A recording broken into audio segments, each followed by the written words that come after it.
Welcome to Skip the Queue, a podcast for people working in or working with visitor attractions. I'm your host, Paul Marden. In this episode, I'm joined by Stephen Franklin, the social media manager at the Royal Institution.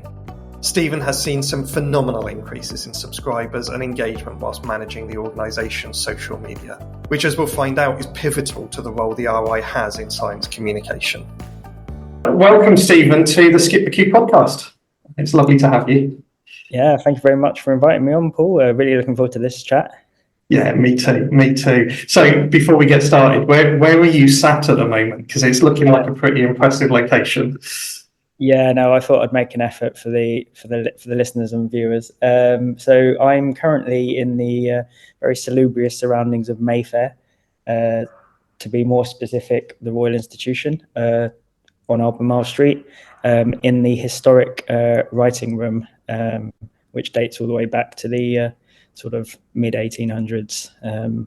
Interestingly, a little anecdote, this is the room where our discourse speakers are locked in, and have been locked in for quite a while, for approaching a couple of centuries, following one specific instance where one of our speakers got so overwhelmed by anxiety and nerves that he basically left before his talk. So in order to prevent that from happening, we now lock speakers up half an hour before their discourse is supposed to start, so they don't have the chance to run away and leave the audience wanting more, so to speak.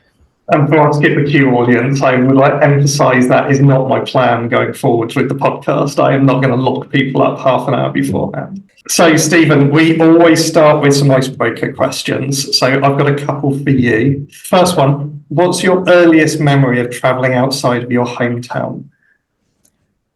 Oh, I think it would have to be travelling up to see one of my aunties, who lives in Northamptonshire, and I always remember sort of going up the M1, which is an interesting thing to remember, seeing sort of the lights. But I think more importantly than the sort of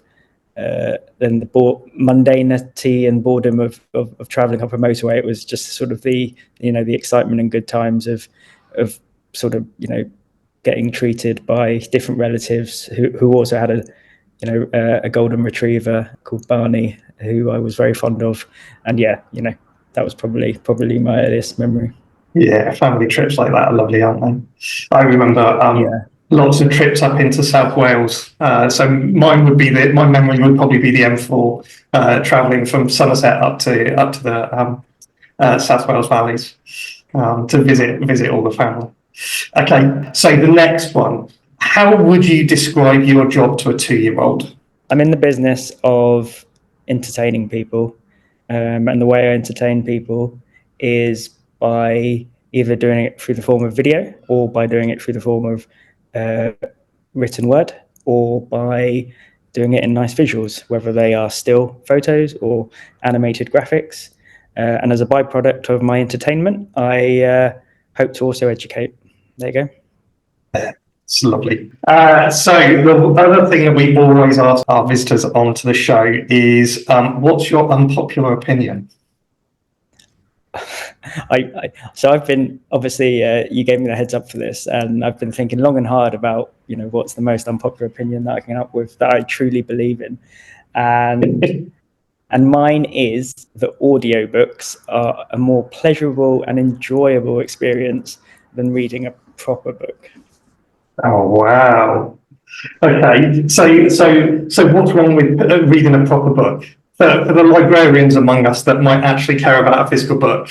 Yeah. See, this is where it becomes a poor reflection on my own self, basically, because the reason that I don't really enjoy reading proper books is that I find it quite difficult to sort of sit still for long periods of time. I also find it quite difficult to shut my brain off for long enough to only be really focused on the book that's in front of me. So yeah, whilst I do appreciate the romanticism of sort of reading a book in the sun, or reading a book over a cup of tea, or reading a classic novel on holiday, and the sort of the tactile nature of the book experience, it's never really sat with me. So I think in some ways that sort of unpopular opinion isn't really surprising given what I work in and sort of age I am and sort of the media that I create. So I don't know whether it's a sense of the tail wagging the dog or the dog wagging the tail, but either way, it's,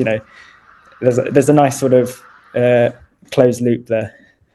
So I've got my Audible subscription and I've got a few credits that I need to spend at the moment, but I like an audiobook. But they send me to sleep. So if I can't do factual books on audiobook. That sends me straight to sleep. But even listening to fiction on Audible, within 5 minutes I'll be out. Whereas I can sit and read a book and that can hold my attention for a couple of chapters before I'm nodding off.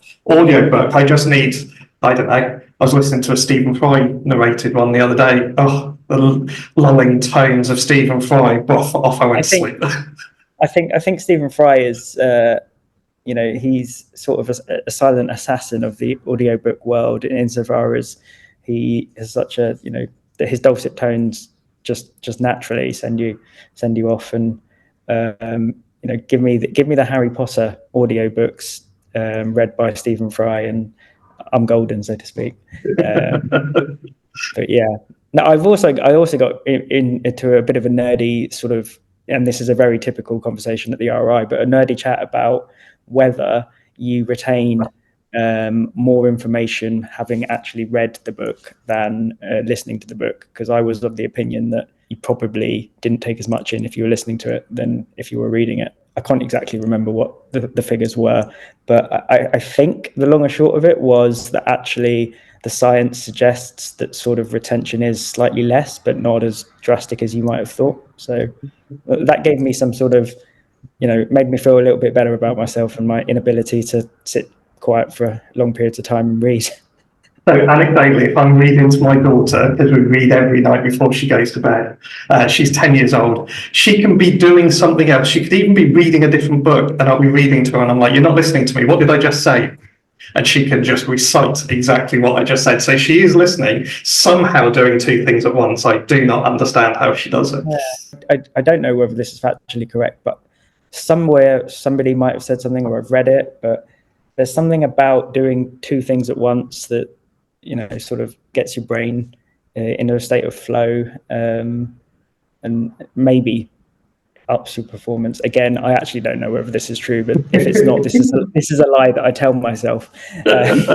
So it's a good job that we're not actually scientists at the RI. So why don't we? You told us what the 2-year-old's view of your job might look like, but why don't you tell us a little bit about the RI? Lots of listeners will be aware of the RI from the Christmas lectures, but it's got a really long history. So tell us a little bit about that, about its role today and what you do. Yeah, so the RI founded in 1799. Well, basically, from its very inception, a science engagement institution. And that was, I think that's something that has always and will continue to always set the RI apart from other sort of science organizations, insofar as we haven't been an organization that's got a traditional focus on research and research outputs. Our sort of modus operandi, for want of a better phrase, has always been the core principle of connecting the public with science. Back in 1799 and through the early 1800s, that would have been done traditionally by, well, it still is to this day, but obviously that back in the day of ye olde Victorian times, it would have been done by sort of lectures and demonstrations. So the likes of Humphrey Davy, Michael Faraday. These are some of the big figures that are associated with our long 225-year history. And in fact, pretty much every sort of famous scientist of the Victorian age is likely to have been a member here at some stage. So we're very different from the likes of the Royal Society in the sense that we've always welcomed women. We've always sort of had an ethos of connecting children the Christmas lectures being the most obvious example, but with connecting children to science. And I think also, we've also been quite historically wedded to the idea of being slightly different, less snobbish I think, and more sort of open, more playful. We don't take ourselves too seriously. And in fact, during sort of the Victorian period, we were sort of lambasted by, famous caricatures of the day, for that very fact, for the fact that sort of, we were obsessed with teaching the public. We allowed women in. We sort of broke the traditional rules of the day. So, we that got us into a bit of, not trouble, but people laughed at us and pointed at us and sort of said that we weren't doing it the right way because we weren't a academic members only organization. So that was sort of our founding, and I think pretty much from that point onwards to today, we've not really changed in that regard. The thing that's changed is sort of society around us. We still have a lecture theatre. I've mentioned earlier that we have our discourses. They used to happen every Friday. They now happen once the last Friday of every month. Christmas lectures continue to this day, and next year it will be the 200th anniversary of them as well. Really? Yeah. Wow. And the Christmas lectures have pretty much been a constant. They were stopped or paused during World War II, but by and large, a tradition that sort of or a line that links us from the present all the way back to the past. And in fact, even the desk that's in the lecture theatre today, whilst it's not Faraday's original, part of it is, so every time they rebuild it, they keep a part of the old desk and use that. So it's a bit like that, that famous Titanic sort of riddle, like if you were to change all the parts of the Titanic, would it still be the Titanic? And or bicycle, whatever. But yeah, so there is that, and I think to the present day, our scope's much larger now. So we have a sort of traditional STEM learning framework in place where school kids pretty much of all curricular majors can come to on site and be taught. So we've got a very buzzing, very healthy science program. We also do a lot of off-site science engagement for the schools that aren't based in London. We also have a very thriving public program that it sees some of the foremost, greatest scientific thinkers of today come and provide lectures in the Faraday Lecture Theatre. We're also home to a wonderful collection of scientific history. So there's been 10 elements of the periodic table that were isolated here at the RI. So yeah, wow. we've got a history of that. And we have, basically we've far too much for even us to talk about. And then I guess for me, working in sort of digital social media, I guess part of my remit is to engage people with science, to get them interested in science. We believe, and we're quite unashamed in our belief, that science is for everyone and science is important. It is quite fundamental and crucial to everyday life, regardless of how old you are. So knowledge of science is important. And another key sort of part of my work is to sort of show off what the RI has in our heritage collection, our public program, to get people onto site, to encourage people to become members and support our mission, and also just to entertain people through science. So there you go. That's interesting, isn't it? The entertainment element of it, I guess there's an element of trying to get people on board and engage in the RI's mission, but at the same time entertaining them, and everyone likes a good explosion video, don't they? So, Yeah.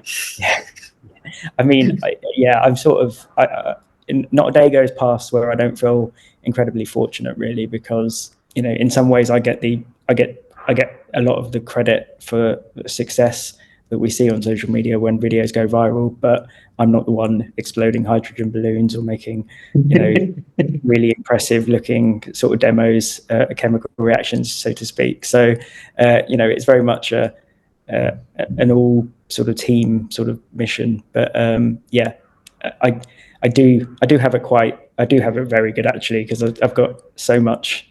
I'm like a Aladdin in the cave. Got so much to play with. Lots of material. So that's interesting. So let's talk a little bit about social media at the RI. It's clearly important to the organisation, because when I was doing my background research to all of this, and I open up the annual report, there on the trustees report on like page 1 or page 2 of the annual report, they are talking about the impact of social media on the organisation. So it's obviously crucial to what you do.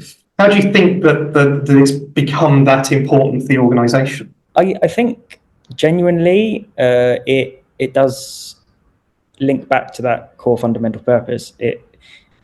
All social media is the 21st century way of connecting people with an idea. In the Victorian times, you would have had to sit in a lecture theatre and listen to the lecture given. If you were lucky, you might have been able to read it if you were in the right sort of circles. But in many ways, the way in which technology has evolved and where we sit here today, it's never been easier to sort of publish ideas and communicate thinking. That isn't to downplay the craft that goes into it, because I think that's two separate conversations. It is very easy to publish. It's a little bit more of a science to publish in the right way with the right sort of thinking that goes into it. So I think it is at its fundamental all about connecting people with science, and that is what the charity and the institution is built on. I think we're quite fortunate at the RI in the sense that we have a leadership team that truly believes in the importance of connection and doesn't devalue digital connection against physical connection. So, whether you're supporting our social media channels, whether you're a subscriber on YouTube, or whether you're sitting in the lecture theatre,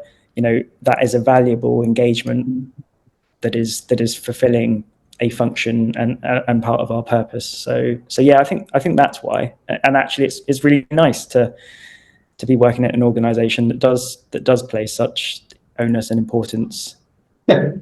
Yeah, absolutely. So what is it like having responsibility for over 1 million followers across social? That must be a little bit daunting.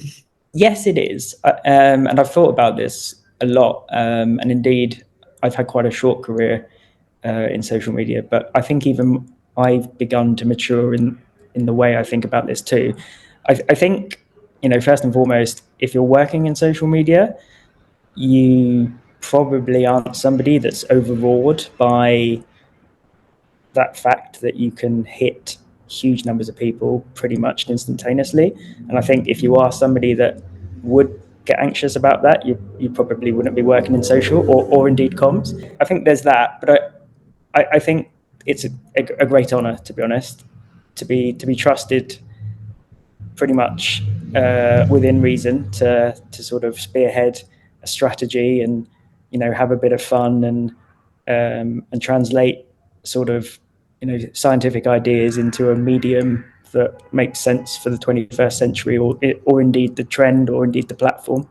I think that's in a very entrusted position. So there's that. And then I think for me personally, there's been a bit of maturity in sort of realizing that actually, whilst you still get that rush when you see a viral post really take off and you get that lovely dopamine hit and cloud nine hit, actually realizing that it's not your account. You're doing the work of the organization. This isn't Stephen Franklin out there and sort of going viral. This is... I've seen some of the jokes. There's a little bit of you in there, I think.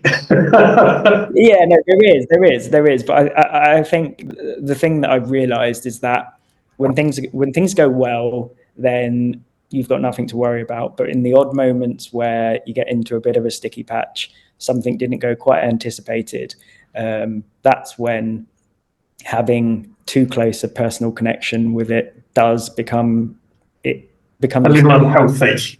Correct, yeah. And actually, I think by and large, for the most part, that sort of talking to 1 million people is 99% not a problem. It's that small 1% of moments where something goes, awry that you didn't quite anticipate or didn't expect. Yes.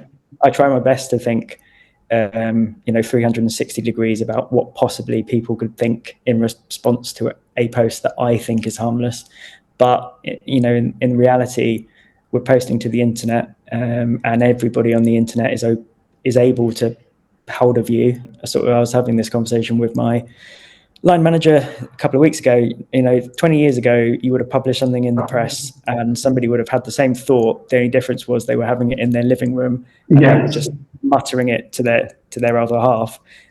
Today, they can literally give you instantaneous feedback.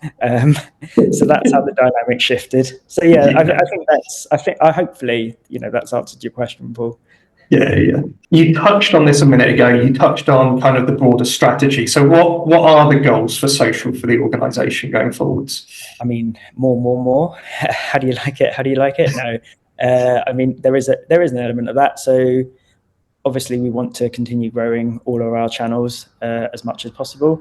We want to be talking to as many new people, raising the awareness of the institution, raising the awareness of our work, but then also sort of subsidiary to that, just sort of communicating good science and providing that sort of educational offer. So I think, there is that sort of vanity metric in terms of raw number of followers, but we're also really interested in engagement. There's no point to us in having 5 million followers if only 5,000 people engage with your content each month. That to us feels a little incongruous. So, putting out quality content on channels that our communities on those channels respond to and enjoy and engage with is sort of a big motivation factor for us. And then, secondly, or maybe thirdly, we've been quite agile in adapting to sort of technology in the 21st century. So, some of our channels we have monetized and sort of use digital content to help drive revenue and bring in revenue. So that's a sort of secondary or tertiary sort of thing on social. A nice bit of feedback, isn't it, back into the organisation. Yeah. So who are the audiences, those communities that you touched on a moment ago? Who is it that you're trying to speak to? So I think by and large, like any organisation, we have an audience sort of strategy that sort of segments all of our audiences into various catchment terms that represent people, and we have about 6 to 8 of those, and we made a conscious effort to focus on to 2 groups that we internally refer to as the science connected and the science curious.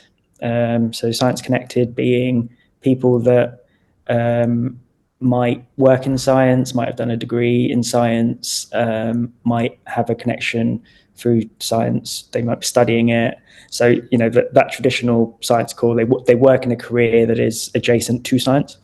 Yep. And then the science curious probably are those people that don't fit into that group, but are probably more arts and culturally orientated. They are interested in learning new things. They are open to ideas and exchanging ideas, and so those are the sort of 2 audiences that we predominantly focus on. That isn't to say that we are deliberately excluding the rest, but you've got to focus on somebody. If you're not focusing on somebody, you're focused on nobody, aren't you? So exactly, yeah. So I guess the reason how the way that we got connected, the way that our conversation started together was my interest in data and pulling data out of the sector and understanding how the sector works. And in a conversation that I had with Rachel at the Association of Science and Discovery Centres, she said, you'd be a really good person to talk to because you're really motivated by the data behind social and you use that a lot to be able to influence what you do. So Tell us a little bit about that. How are you using data to make decisions about what you do next? Well, that's a big question. I think one of the great things about working in digital, social being a part of digital, is that there's no shortage of data that is at your disposal. I think one of the things that makes me sort of sad, working within the sort of charity cultural sector, is that actually, by and large, the level of resource isn't there to truly sort of get to the bottom of what that data tells you. So I'll get off my soapbox now. Yeah, so as you say, I'm sort of very interested in sort of using that data to inform my content choices. And I think, by far and away, the clearest example I have to show you today is the way that I've looked at data in terms of our Instagram growth. So to put that into context, in the last 6 months, we've grown organically by 110,000 followers in about 130 posts. So absolutely staggering numbers. And then within the last 4 or 5 months, we've done approaching 10 million impressions on just Instagram alone. So, Wow. Huge numbers. And the thing that I noticed was that whenever I posted a static image or graphic to the grid, so just a post, the only people that saw it were your followers. And there was a tiny, tiny fraction of people that weren't your followers. So I posted a reel, and then I realized that percentage was completely skewed the other way. So, depending on how successful the reel was, you could have anything up to 75% non-followers versus 25% followers on a truly viral reel that was over a million sort of views. So what that told me was that if I wanted to grow, the easiest way to grow is to obviously get your content to new people. And the way the platform and the algorithm was telling me the easiest way to do that was to just publish Instagram reels. So that's what I did. I started, and there have been other stories. I think the Washington Post, sort of in 21, 22, grew their Instagram channel to over a couple of million by publishing 3 Instagram reels a day. And they had exponential growth of which hadn't been seen before. So I didn't do 3 times a day. I just did 3 a week. One on Monday, one on Wednesday, one on Friday. All videos about 60 seconds, some 40 seconds, and some, up to a minute and a half. But yeah, just got into that pattern. Posted, and then I would supplement those reels with, a couple of grid posts. And the way that I sort of was seeing, or the way that the strategy has sort of evolved, is that the reels are the things that grow the channel, and the grid posts are the things that cultivate the community. So, our Instagram reels are our calling card. Yeah. They're the for a traditional analogy, they're the billboard that you put on the motorway that lots of people see, and the content you post to your followers or to those followers are the sort of entertaining sort of membership pack that they can read, and that equivalent. The analogy sort of fell down, but hopefully you get my gist. Yeah, I know what you mean. I get what you mean. When you flip it on its head and you go with the reels, you get this massive increase in people that aren't following you seeing what you're talking about. And what sort of conversion rate are you seeing? How many people are actually, following you as a result of that? Is that the growth point there? Yeah, so within a month, we've been growing on average 20,000 followers a month. In some days, we've been doing 1,500 followers a day, and you can link that. So Instagram, if you go into our most popular reel that has over 5 million views, it will tell you how many new followers that specific video has generated. And that video, I think, for us, has in itself generated like 30,000 new followers. Those sorts of numbers just blow my mind. That's amazing. And what is it about the content? Have you tuned the content over that time so that you're presenting different things? Yeah, so it's been really interesting. And the reason it's been interesting is because by and large, it sort of has gone against the industry received wisdom. So, for context, I am, the sole person in charge of social media. I work in a digital and marketing team. We have 2 full-time video producers, but who help me create, visual content and assets and video. But by and large, I am sort of a one-man band. So, I sort of decided that I couldn't create brand new content all the time. But what I could do is use the 40 minutes to an hour lecture that we have take place in our lectures, sometimes 3 times a week, that are by and large filmed. I know that we've got some of the greatest scientists in the world coming to speak about really cool things. Okay, cool. Why don't I take that 1 hour talk and skim through it at 2 times speed and isolate 1 minute moments that pique an interest. Okay, so that's all very well and good. What are the things that we internally think pique people's interest? Well, there's the obvious one. It's the demonstrations or the impressive science experiments, the bangs, the smoke and all of that. So there's that.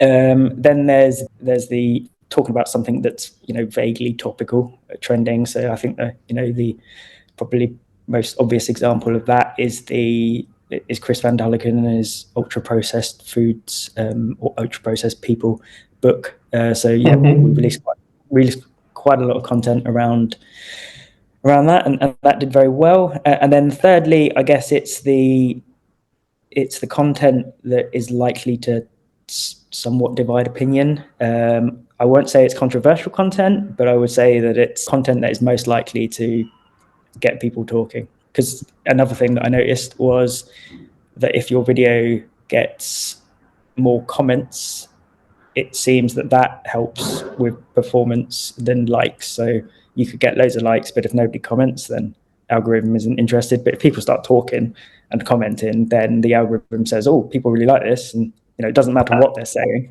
And that's what you're seeing with the reels, is it? That you push a reel out there, and if it is thought-provoking, not controversial, then you're seeing people commenting on that, and that drives up more impressions, which itself drives more engagement and all the outcomes. Yeah, so like to take that 5 million reel example, it's got like 45,000 likes, so it's still a lot of likes. But if you did the maths, that compared to 5 million views is quite a small rate. But the amount of comments it's got are huge. It's like the comment section alone is bordering on 5,000. Really? Conversely, we have another video that's done sort of approaching 4 million. The likes are at 100,000, but the comment section is far less, far smaller, and it hasn't hasn't been pumped out. Now, am I reading too much into this? Probably, because at the end of the day, we're all slightly at the mercy of the algorithm, and there is a bit of luck. But I guess for me, having sort of worked on it and sort of adopted this strategy for 6 months, it does seem to be the case that the more people start talking and commenting and sharing, the more the algorithm sort of takes that as a marker of good content. Yeah, absolutely. So around the kind of content planning and production piece, there's a team of people around you. You're in a fortunate position because you've got all of these amazing scientists from around the world that want to come and talk about what they do in your lecture theatre, where you can go and record their content, and bang, all of a sudden you've got a content plan in front of you of the year, haven't you? So that's a really fortunate position to be in. But how do you go from that plan of all of the activity over the year into figuring out what you're going to do on a daily basis on your Monday, Wednesday, Friday posts that you're doing? So there's 2 ways. There's the official answer, and then there's the unofficial answer. The official answer is, in some ways, the reels that we post are somewhat predetermined by the schedule of our public program. Now, that isn't to say, and this somewhat circles back to your previous question, but I think it still makes sense. Not all of our content that we publish to Instagram or TikTok is, a clip of a talk. There is, we do supplement the content calendar with our own sort of original content, whether that be green screen or, our own internal science demonstrations. And interestingly, actually, there's another anecdote. The green screen on Instagram just dives. People aren't interested in it. The green screen on TikTok, people love it. Whereas on TikTok, you post a clip of a talk, people don't like it. They probably don't feel it's very authentic to the platform. The green screen, goes bonkers. Work that out, whatever. But yeah, so going back, there is obviously there's somewhat predetermined by the talks, but then also it's coming down to, okay, we have had, how many physics, how many biology, how many chemistry, how many hard science, soft science. We are an organisation that is, inclusive, reflects all. So we don't want to just publish white men. We need a gender balance there. We need an ethnicity balance as well, to reflect the vibrancy of everyone that comes to talk here, but also the vibrancy of the scientific community in large. Because at the end of the day, our content has the ability to inspire and allows people to feel seen, I guess. So that also sort of informs our, planning process. I think you said to me when we were talking before, that actually, if you were being really mercenary about this and just going for the engagement, then you would focus on certain demographics of who it is that's presenting, or the subject matter as well. Those can skew as well, but you have this obligation to be more diverse, don't you? Yeah, it's an internal challenge. And I think it is a challenge that you could let yourself get carried away by chasing big numbers, and fall into a trap of sort of undermining your institutional mission, just at the sake of, to get to 1 million followers or whatever. But yeah, no, there are some challenges. There are, and this is, me not trying to overstate things, but we do publish content that we know sadly won't perform as well as, say, something else that we know probably would. But I think that is also one of the great joys and great beauties of working here, is we're not yet, or we'll never be at a stage where we just do things for the pure KPIs. We are also all about engagement, and inspiring, and being inclusive. So, there's a bigger mission at play, isn't there? So, yeah. It's interesting, isn't it? Because it makes you wonder whether if you focus on one demographic, or you focus on one segment at the expense of the others, is that because the algorithm favours that? Or is that because the audience? You would think that even if it was the algorithm favouring it, it's because the audience that the algorithm serves is optimised around. The algorithm is optimised around the audience, so you would expect it to be the audience listening. But yeah, it's which came first? It's a chicken and egg problem, isn't it? It is a chicken and egg problem, and I think sort of this comes back to what's it like to manage a channel of 1 million sort of people. You just got to accept that not everything you post is going to be to everyone's taste. There'll be things that fly and there'll be things that don't. But the things that don't, it doesn't mean that it was bad content. Doesn't mean that it's not fulfilled an important or valuable function, or done something that has meaning. Even if it only gets 50 engagements, those 50 engagements are very valuable, and in some cases could be potentially more valuable if it's chimed with the right sort of people and got in front of the audience we wanted. Yeah, my daughter absolutely adores Mark Rober videos and the Crunch Lab boxes that he has, and he talks about you hide the vegetables. Yeah, you give people the big exploding test tubes or whatever, but hidden behind that is the chemistry. Or you give them a toy that enables them to do amazing things with ping pong balls, but actually along the way they're learning some physics. You can hide the veg in amongst all of your exploding videos. Correct. And yeah, funny you should mention Mark Rober. I was literally just watching a YouTube video about him earlier today on the way in.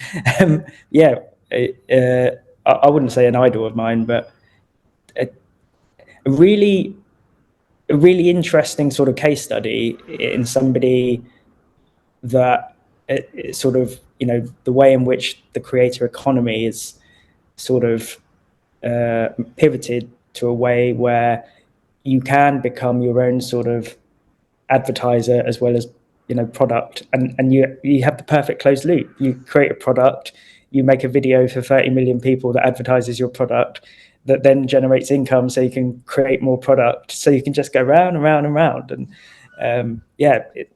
And I guess for me, I'm a YouTube nut and I'm a sort of social media addict, and I think there's really big potential in sort of unlocking some of the secrets of how creators work and how they think and how they, approach content and product and collaboration, and take in some of those principles and concepts into the world of brands and organizations and institutions, because let's be honest, that's kind of the future. Yeah. And those people, regardless of whether they've got a marketing background or the qualifications in marketing, they are cutting edge marketeers who absolutely, who know exactly what they're doing, who are obsessed by the detail, who and study and analyze retention graphs until it sort of makes them blue in the face. And that's the type of thing that I would love to do, to be able to do A and B tests on Facebook, to be able to do something as simple as publish the same video, publish one without a sort of timeline that shows how long you are through the video, publish the same video with that, see how that affects retention. Because if you believe that, as we're told, that retention is one of the key sort of metrics of success or good content, then if you can find ways in which you can create longer retention metric, then that would be a key. And even something as simple as that could possibly, lead to some really big impacts.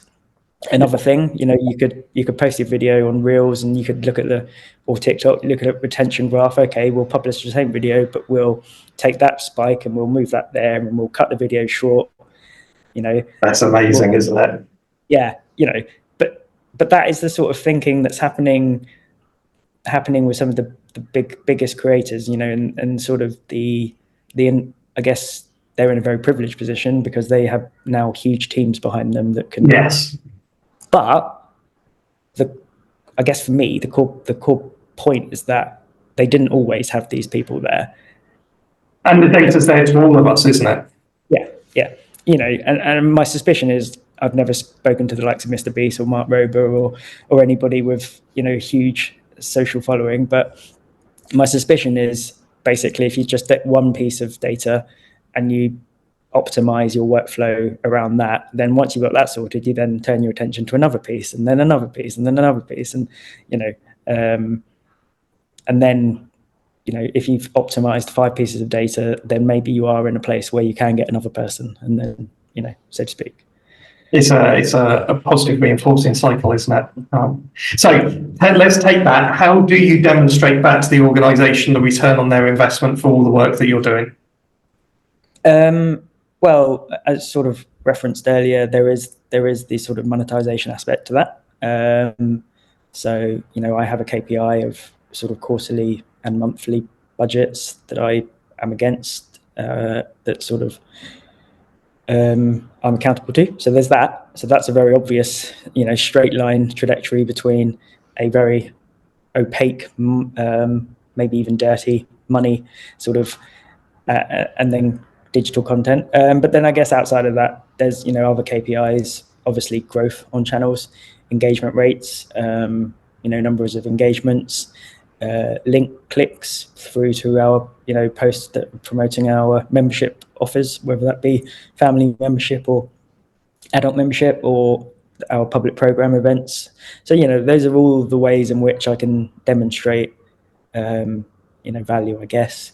And, that's just, numeric data. But then there's also the actual stuff that I much more enjoy, which is the, anecdotal, the sort of, written word where somebody says, give the social media manager a raise, that I cheaply screenshot and send it over to my, line manager to say, just leaving this here. For sure. Absolutely. Absolutely.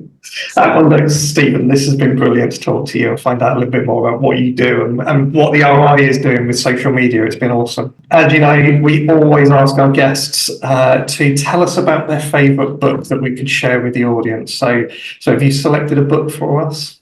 I have selected a book that I listened to on Audible.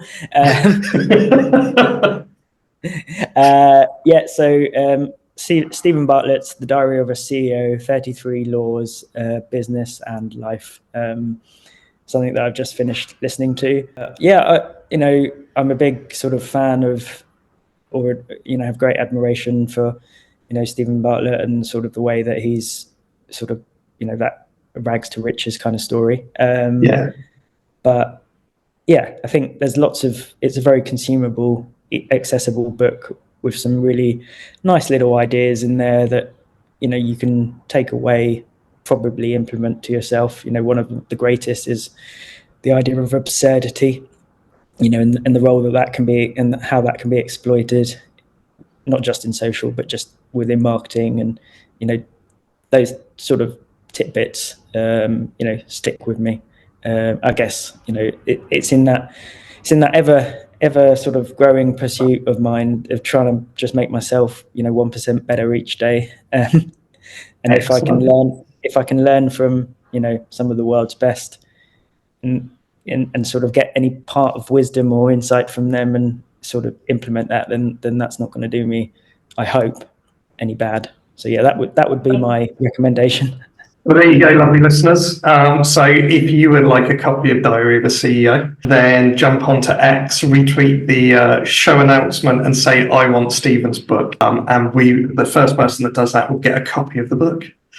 Stephen, it's been utterly delightful. Thank you ever so much. I've really enjoyed it. We said to each other when we finished the prep call, I hope the main call goes as well as the prep call did. It really did. I've enjoyed this one just as much as the prep call. So thank you.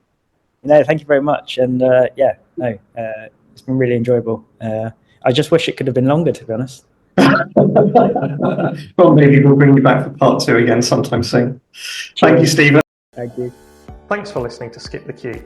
If you've enjoyed this podcast, please leave us a 5-star review. It really helps others find us. And remember to follow us on Twitter for your chance to win the books that have been mentioned. Skip the Queue is brought to you by Rubber Cheese, a digital agency that builds remarkable systems and websites for attractions that helps them increase their visitor numbers. You can find show notes and transcriptions from this episode and more on our website, rubbercheese.com/podcast.